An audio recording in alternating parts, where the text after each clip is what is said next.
Panoorin nyo ito mga idol, Pinoy na kinuhang pataba sa Japan, binugbog at pinabagsak ang pinsan ni Naoya Inoue.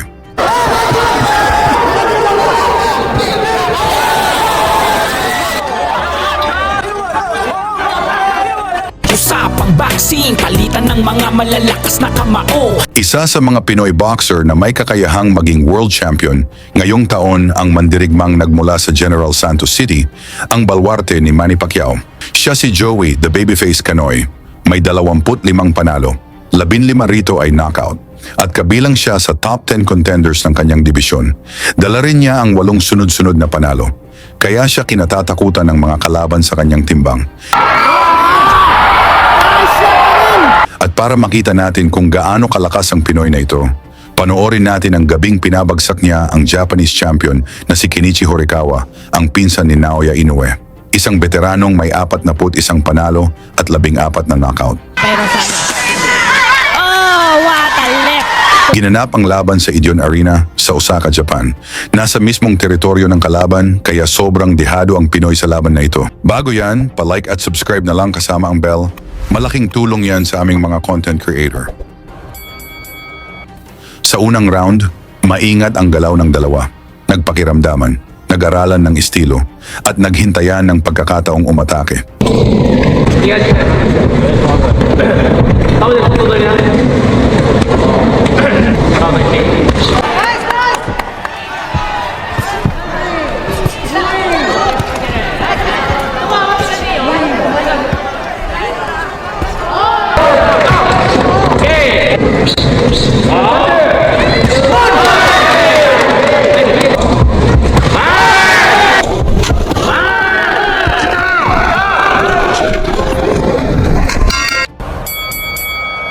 Pagsapit ng ikalawang round, biglang uminit ang laban, nagpalitan sila ng malalakas na suntok.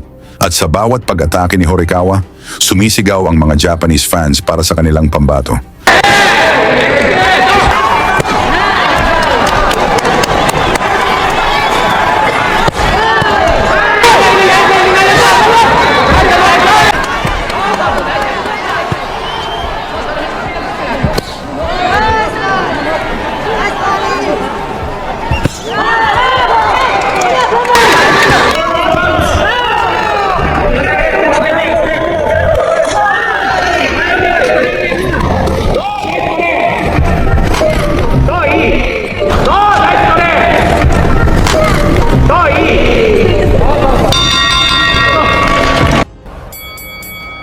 Sa ikatlong round, mas naging agresibo si Horikawa. Sumugod siya at sinubukang gipitin ang Pinoy, pero hindi nagpatinag si Canoy. Kalmado siyang sumagot gamit ang kanyang matatalim na counter.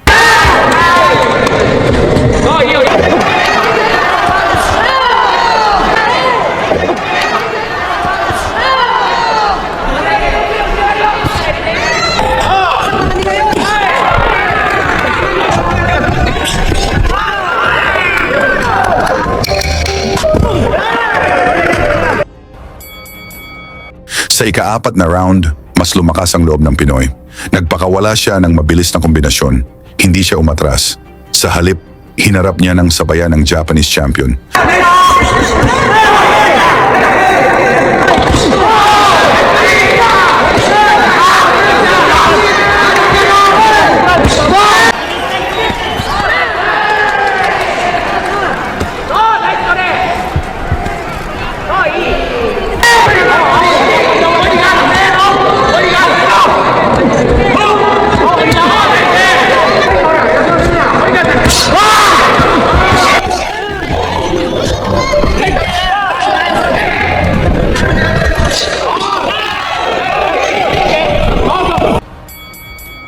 Habang tumatagal ang laban, unti-unting nagbabago ang takbo nito.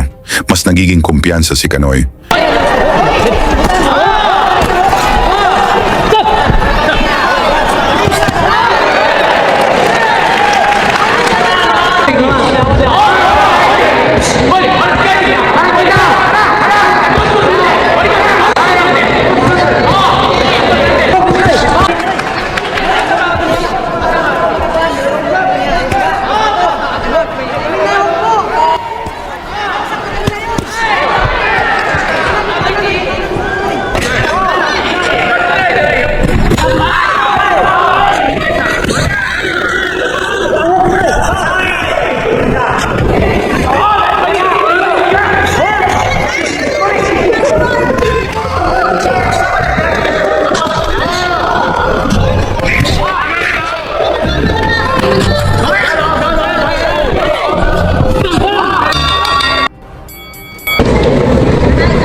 Pagsapit ng ikapitong round, dumating ang sandaling nagpatahimik sa buong arena.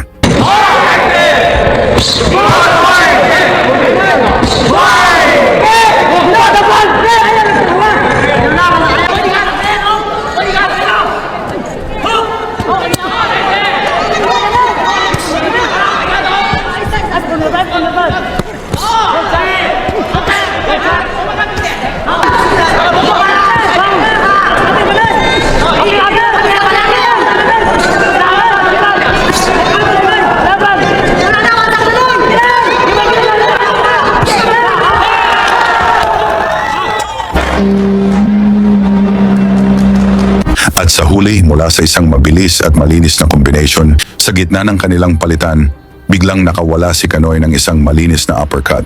Direktang tumama ang suntok at bumagsak si Horikawa. Talagang bulagta na puruhan. Kaya dito na tinigil ng referee ang laban. Sa harap mismo ni Naoya Inoue, ipinakita ni Kanoy ang tunay na lakas ng isang Pilipino. Technical knockout. Panalo si Joey Kanoy at kasabay ng malaking tagumpay na iyon, naiuwi niya sa Pilipinas ang Oriental ang Pacific Boxing Federation title at nagsilbi itong banta sa mga champion sa division. Sa palagay ninyo, mga idol, kaya bang maging world champion ni Kanoy?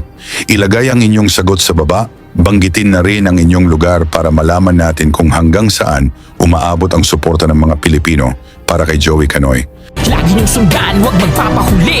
Pag-usapan ni bakbakan, balita niya at laban. Mga Pinoy na di nagpapagapi. Salamat sa mga suporta na lagi nandyan. World champion na si Luis Neri.